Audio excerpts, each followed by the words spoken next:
Yo, what is up guys? Delboy here, aka Blue Collar Sports TV. Hopefully you guys are doing well. If you're new here, smash that like, hit subscribe, all of that good stuff. So, a new lightweight contender has emerged, and who knows, maybe a potential new star from Argentina. Gustavo Daniel Lemos destroys Lee Selby in the 5th round, in which was an IBF lightweight title eliminator. And by the way, I've got no idea how Lee Selby found himself in this position, considering his last fight, he lost to George Kambosos in an IBF title eliminator, and that was back in 2020. He's not fought since then, so I'm not sure how Lee Selby was in this position, but regardless, he got destroyed in this fight. Honestly, it was like watching a Mini Cooper go up against a monster truck. Complete destruction. First round was somewhat of a feeling out round. Lee Selby was backpedaling with his languid style, popping the jab, seeing what was in front of him, and Gustavo Lemos was kind of following Lee Selby around, you know, getting a gauge on his distance, feeling what was coming back.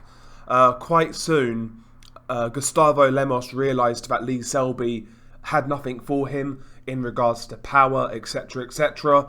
And towards the end of the first round, Gustavo Daniel Lemos really started to up the pace. He started to find the body of Lee Selby towards the end of the first round. And immediately when he did that, you kind of sensed an air of panic from Lee Selby. He looked very jittery as soon as Gustavo Lemos really started to apply that pressure. And round 2 onwards, it was essentially non-stop pressure from Gustavo Lemos. He was closing the distance really quickly on Lee Selby, forcing Lee Selby against the ropes, etc. And he was really trying to tee off on Lee Selby with hard power shots to both body and head. He was trying the left hook and right hook to the body and coming over the top with a real short overhand right. And, you know, Lee Selby realised that he couldn't fight this fight on the back foot and stay away from Lemos. So he was starting to hold his feet more and actually trying to throw back with Lemos. But as we know, Lee Selby's not a big puncher. And while he was catching Gustavo Lemos, he wasn't doing anything. And he was coming out second best on all of those exchanges. So ultimately, round 2 was a pretty dominant round for Gustavo Lemos. Round 3 was more of the same. Lee Selby trying his best to fight Gustavo Lemos off, but once again, Gustavo Lemos was really closing that distance quickly, essentially suffocating Lee Selby and working him over up close to body and head.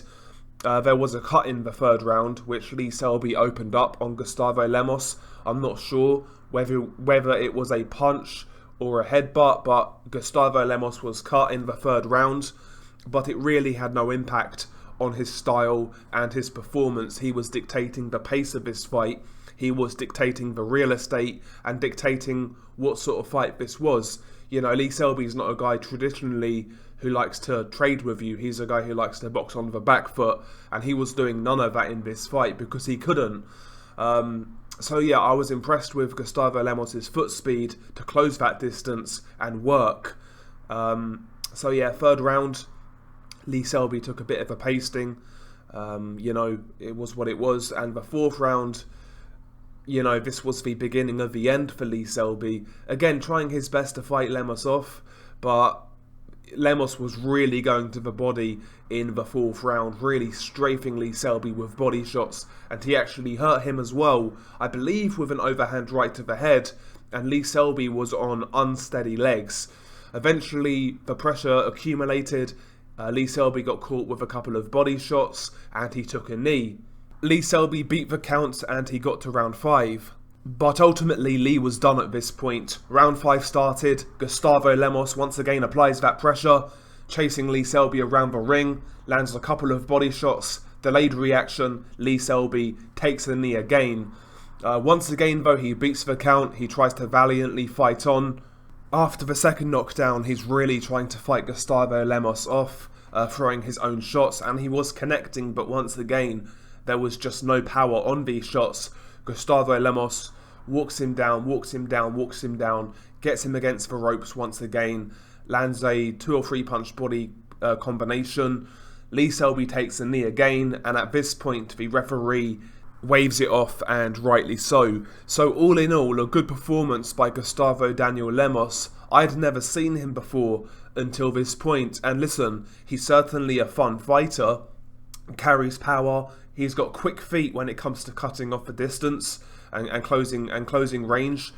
Got a very frenetic style, seems to have a good gas tank, decent power, etc. And yeah, he's got a fun style, so definitely a new player at 135, and right now he is the mandatory for the IBF title, currently held by George Kambosos Jr. We'll see what he does next, but a potential George Kambosos versus Gustavo Lemos fight would be an absolute war, by the way. So yeah, that'll be interesting to see how long Lemos has to wait to get his title shot.